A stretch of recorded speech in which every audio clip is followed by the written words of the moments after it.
Charles-Alexandre Léon Durand, Comte de Linois, was a French admiral during the time of Napoleon Bonaparte. He won a victory over the British at the Battle of Algeciras in 1801 and led an unsuccessful campaign against British trade in the Indian Ocean and South China Sea in 1803. Biography. Born in Brest, Linois joined the French Navy as a volunteer in 1776, when he was 15 years old. He was promoted to lieutenant in 1791 after participating in the American War of Independence. From 1791 to 1793 he was posted to Ile-de-France, where he served in the French forces in the Indian Ocean. After his return to France in 1794, he was based in Brest. Linois was captured by the Royal Navy at the action of 7 May 1794 while his ship was protecting a convoy of wheat from the United States. He was exchanged and promoted to captain, taking command of the 74-gun Formidable. The following year he was captured again at the Battle of Groix, where he was twice wounded and lost an eye. He was again exchanged. In 1796 he took part in the Expedition d'Irlande as a chief of division, leading a 3-ship of the line and 4-frigate squadron. With his flag on Nestor, arrived in Bantry Bay, the generals opposed a landing, and the squadron headed back to Brest, taking 3 prizes on the way. On 12 April 1796 he was captain of Unité when HMS Révolutionnaire captured her. Révolutionnaire had no casualties because the French had fired high, aiming for her rigging. The British fired into their quarry with the result that Unité suffered 9 men killed and 11 wounded.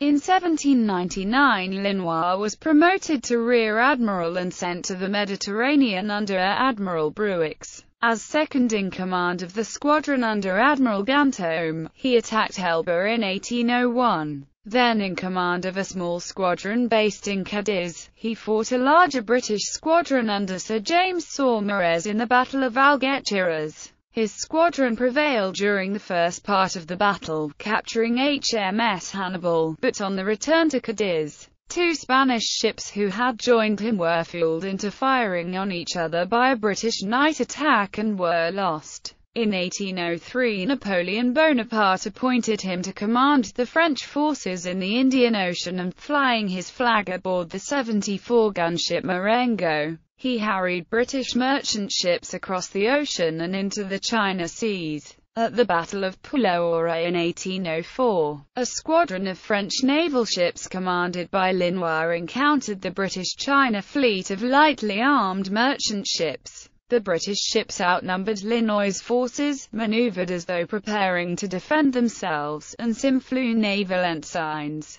The tactics of the convoy Commodore Nathaniel Dance fooled Linois into believing that the British fleet was defended by naval escorts and he retired, without attacking the virtually defenseless British. During his squadron's return to France, Linois encountered a large British squadron under Admiral Warren off Cape Verde. In their engagement, known as the Action of 13 March 1806, Linois was wounded and captured again. Napoleon had ended the practice of exchanging officers and Linois remained a prisoner of war until Napoleon fell in 1814. In 1810, while held by the British, Linois was named Comte de Linois by Napoleon. Following the Bourbon Restoration, Louis XVIII named him to be governor of Guadeloupe, but as Linois supported Napoleon during the 100 days he was forced to resign after the Battle of Waterloo. He was court-martialed but acquitted in 1816. However, he was placed in retirement and never served again, although he was appointed as an honorary vice-admiral in 1825. He lived in Versailles, where he died in 1848. Honours. His name is inscribed on the Arc de Triomphe. In fiction, Linois is a minor, but highly respected, character in the Aubry-Maturin series by Patrick O'Brian. Frederick Marryat describes the Battle of Puloura in his 1832 novel Newton Forster, or The Merchant Service.